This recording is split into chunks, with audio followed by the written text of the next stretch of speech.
Welcome to another exciting episode of Musa and Show. Here is what we have today. Sanibona, bathi ngesixhosa alitshoni ningenandaba zalo. Ngithi ngingena ku-Facebook ngizithola kwi-video kamama uMary Phatty. Kuningi kakushilo ngoFloyd. Ziningi izinto uthi uFloyd uzokhuluma amaqiniso kulokho. Futhi ufuna uFloyd ahambe noma ngabuyela ku-EFF noma ngabuyelaphi. Ilo daba engifisa ukulikhava manje. Ngiyazibuza ukuthi kungani umama uMary Phatty enesibindi kangaka.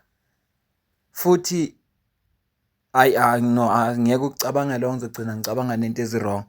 Kodwa ngendlela okuyiyo, uyabona uma ngabe umuntu ekwazela something, untouchable lo muntu ngoba uthi mawuqala ufuna ukuyikhuluma kubuke ngayeselithi ngizosuke ngiyikhiphe imfihlo yakho bese uvela uyalunga nje. Ngisola kanjalo phela ngoba umama uMary Phatty akasesiyimember womkhonto wesizwe party ngokwe membership. Siyakhumbula ukuthi wabhalela iletha ibhalwa uFloyd Shivambu wamkhipha kwi-political party. Manje ke umkhonto wesizwe party eqinisweni lelonke nje uhlukene kabili. Ngizomcaphuna ke umama uMary Phatty uzwe ukuthi utheni ngoFloyd.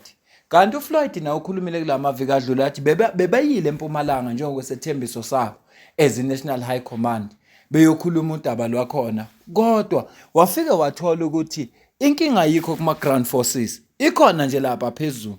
Ngicela ucaphuna umama uMary Phatty kodwa ngaphandle nje kokuthi ngicaphuna uMary Phatty ngiyafisa ukuzwa ukuphawula kwakho.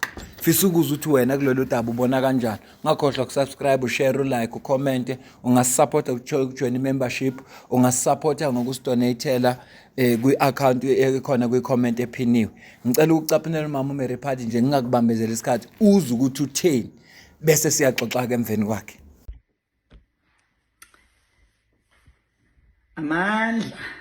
Amandla. Comrades, I just want to give you an update about the current status quo of the province, Mpumalanga province. On the 28th of May 2025, we are going to be holding a media briefing led by Comrade Coordinator Dan Nhlapo. And then from there, we are going to clarify issues that has been ongoing. Number one, there is this few handful members that are claiming that Mpumalanga is saying Floyd, hands off Floyd. We want to put it very clear that Floyd must go. We don't care where he's going to, whether he's going back to the EFF, whether he's going home. It's none of our business. So we are just saying the Floyd must go. Konakele kumkhonto wesizwe party. Konakele ngempela. Futhi ngendlela okwenzeka ngayo. Labantu laba bacabanga ukuthi lento le iyenzana kwi-reputation yeqembu lela abaclaim ukuthi bayalithanda. Ngoba u-2026 phela usemnyango. And uyazibuza ukuthi uma labantu their house is not in order kusenje kumanje. Kushuthi akuna leadership kumkhonto wesizwe party.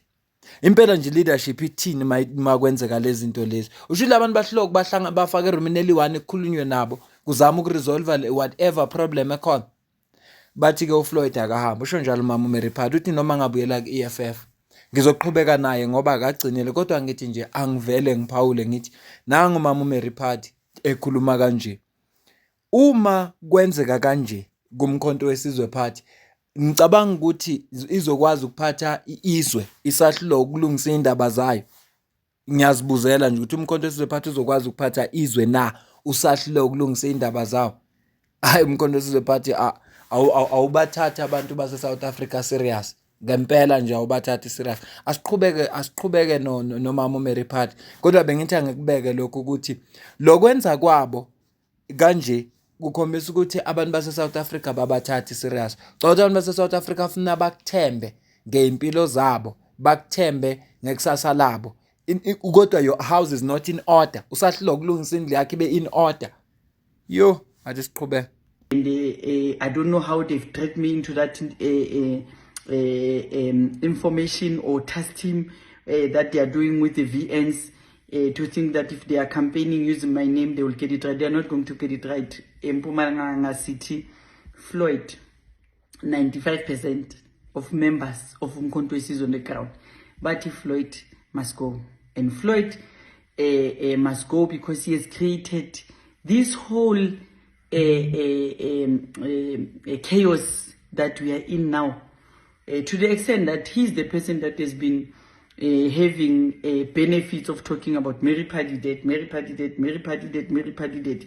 And I'm talking about him namhlanje ukuthi baba siyabonga hamba uyala uyakhona. uMary Paddy into esimdidile kakhulu uyitshela ukuthi ikhona into ayiyo. Angisho ukuthi ngithatha iside lika Floyd noma likabani kodwa yabona uMary Paddy noma kuthiwa akekho kumkhonto wesizwe party. Hayi ukuthi sekungaze campaign ngayo. uFloyd uzakhela igama sesenje ku-EFF engakafiki ngisho kumkhonto wesizwe party. uMary Paddy abanye abantu njengami simaze esekumkhonto wesizwe party. So ngiyamuzwa nje ethi mabefuna ukucampaign abacampaigna ngegama lakhe athi siqhubeke naye kodwa ngizama ukusho nje ukuthi umama uMary Paddy unele watrenda ngalezi zinto lezi azenzayo. Utrenda akaboni ukuthi kwesinye isikhathi utrendiswa izitha ezixabana ezingafuni umkhonto wesizwe party ngoba zifuna ukuthi niyayibona ke leqembu leli ukuthi alikho njoba belibiza nje ngestokfela.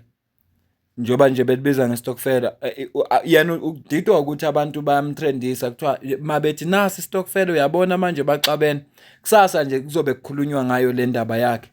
Yingakho yena ezibone ngathi useyinto enkulu asiqhubeke ke sizwe ukuthi uthini. And there's this thing that is a list that has been compiled.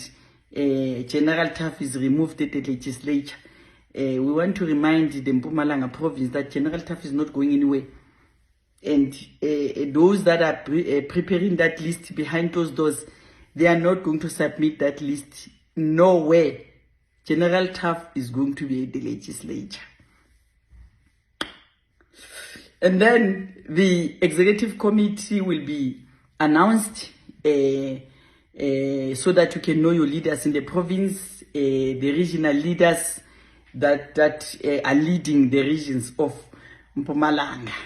And then we have also bought a stage track, and we want to give you the status of that. The track is paid off. How much did it cost, and all that. So in the media briefing, we are going to be talking to that. We are all aware that there's a gazebos that we received during national elections in 2024, and therefore the province had to look at that issue and make sure that we have more gazebos. So those gazebos will be delivered, but we want to tell you in the media briefing. And another thing is that we want to update you about the current confusion about me, Busiswe Mkhwebane story. We want to make everybody comfortable to say, you mustn't worry, there is no Busiswe Mkhwebane in the province. It's just an ordinary member of Mkhonto Isizwe. I don't know whether he has joined Le Joburg or joined Mpumalanga, but where she has joined, she's just extending the flag so that we can be known, but she's not the convener of the province. So comrades, please invite the media houses, everybody to be there so that we can give you the detailed report about the province. See you next week, 28 May 2025 in Esprit. So we see Lapo, so we see that, and we are going to talk about Philip Mbombela Stadium. Packed for ubaba wethu Jacob Zuma. Ene bangamfaki uPresident Jacob Zuma nabule bakhuluma lento yabo yaka Floyd. Bangamfaki nje ubaba kule nto yonke le. Thina who are following President Jacob Zuma asikho nje ukuthi who choose who where. Lama secretary that have left before bake benza bo hands off. Nakhona benza hands off akakakhishwa asikakayiboni ku TV. Mara sabathi hands off should banenkinga. So wozuzolalela next week baphume nje kubaba. Thank you very much, my comrades. Sizobonana iyaqhuba, we are on the right track. Ilahlile sigadumzila ziyabuya, we are not going anywhere. We are correcting the mess that has been created under Mkhonto Isizwe, and we are going to get it right. Nobody's going to come here and do whatever that they want to do. Sekhulumile ku umama uMary Paddy uthi abayindawo bagade umzila akekho umuntu ozosuka le afike la azobama bazolungisa imesi Yazi yonke lento mawuqala uyibheka kahle ngeviki eliphelile sizwe amahemhemo athi uFloyd uzophuma as uSecretary General aye eParliament. Umuntu ozoba uSecretary General umfeka. Sithe sanake lokho umfeka wayebhala incwadi eyibhalela uWillis Mchunu oconvener wase KZN ukuthi impela useyabuya. Namhlanje nangu Mary Padu uyavela usitshela ukuthi nge28 ibazwe kube ne-media briefing eNelspruit lapho khona kuzokhulunywa yonke into nalo kuthiwa uzophuma ngeke akayindawo lapha kulegislature bazolungisa manje yonke le mess ekhona. Asilindeke sibone kodwa nje icontent ka kumkhonto wesizwe party. Kungenzeka na ukuthi lento ebeyikhulunywa ziqiniso uma uFloyd isingamchithanga eqenjini zizomse eParliament. Kuzoba khona uSecretary General omusha. Umfeka kabuyanga nje ngoba ubuya ngoba kuzosetshenzwa manje njengoba eshethi bagada umzila. Njengoba eshethi bagada umzila.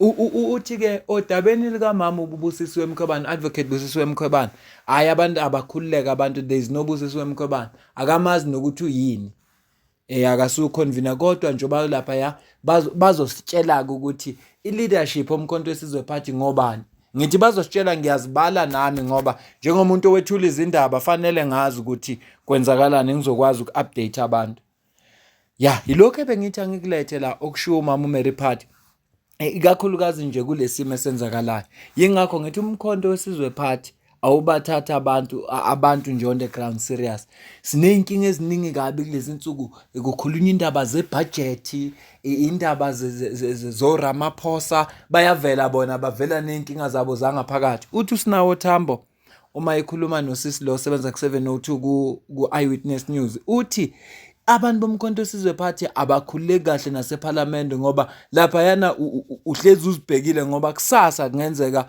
ugcina usesikhundleni kusasa ungabe bikho esikhundleni so leyo nto leyo iyenza ukuthi bangaparticipate kahle ngoba umuntu nomuntu lapho uzibheke yena angikholwanga lento kodwa sengithanda ukuyikhola uma sekunje yabona uma kunje ngithanda ukuyikhola kodwa Mary Padu eqinisweni lonke ukuba ku-EFF ngaba kayenzi lento ngoba ku-EFF once nje uCIC wakusola amafighter wahluphi once nje kwathiwa kunje ngawe amafighter wanasidingo sokuthi axabane nawe so uyenza lento uMary Padu ngoba uyazi ukuthi unesupport ingakho nje ngithi umkhonto wesizwe party awubathathi serious abantu abawovotela ake ngicaphinela uFloyd ukuthi utheni last mayikhuluma ngalo lolu daba luka mama uMary Padu noBusisiwe Mkhwebane.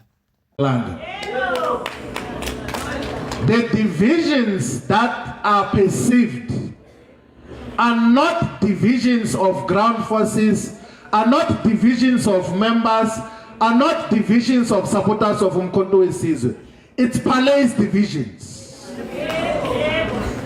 It's divisions of those who want to talk about positions on top there. Yesterday we were in Wamhlanga in Tembisile and listened to ground forces of Umkhonto Wesizwe as to what are the issues that affect this province? What are the issues that affect your ward? What are the urgent things that we must attend to? The ground forces spoke about the challenges of the community. Of the 21 people who spoke there, not one spoke about whether I want to belong to this faction or that other faction. They spoke about the concerns of the people on the ground. And I can tell you now, you can convene a meeting of the community of ground forces of Umkhonto Wesizwe in all the municipalities in Tamacheu, in Bushbuck Ridge, in Bombela, in Komaz, in Emakazeni, in Gangala, in Emalahleni, in Victor Khan. You can convene the meetings in Steve Tshwete municipality. You can convene all the meetings here in all the sub-regions of Hertibande and Dipaleseng, in Likwa and Msuka Likwa. You can convene meetings in Chief Albert Lutulu municipality and say to our people, what are the things that we are looking for? They will tell you that We want our land back.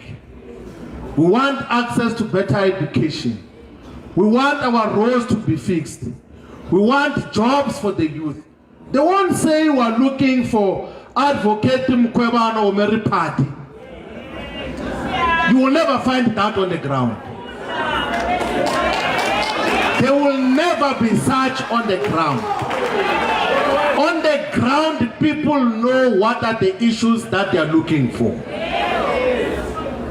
Njengoba umuzwa kuFloyd uthi bona bebeyile kuma-ground forces bakhuluma nawe eMpumalanga njengokwethembisa kwabo beyobuza ukuthi kahle kahle into eyinkinga yini uthi kodwa ufike wakuthola ukuthi kuma-ground forces abanandaba nayo yonke lento leyo ukuthi umkhona uBusisiwe Mkhwebane khona uMary Party kodwa yonke lento abathi khona kumkhonto wesizwe party idalwa abantu abafuna ikhundla. Asazi-ke sizozwa ngomhla ka-28 njengoba eshilo umama uMary Party sizozwa futhi umkhonto wesizwe party bekufanele urespond ngoba phela bekufanele usikhiphele iletha njengoba ujwayele ukuyikhipha noma nje office lika president ingabi office lika Floyd upresident womkhonto wesizwe party akakhombisa leadership akakhombise nje ukuthi umiphi avikele iparty yakhe. Ngicela ukungabambeleli umzwile umama uMary Party wamuza uFloyd ngicela ukuzwa ke mina ukuphawula kwakho kulolu daba esikhuluma ngalo la ngizwe ukuthi wena ubona kanjani. Ngale kwalokho mina nawe fanele sidibane kwivideo elandela ungakhohlwa ukusubscribe ushare ucomment ulike ungasupporta futhi ngokujoin imembership yale channel ungasupporta futhi ngokusidonatela kwi account ikhona la kwi comment ephiniwe. Ngiyabonga.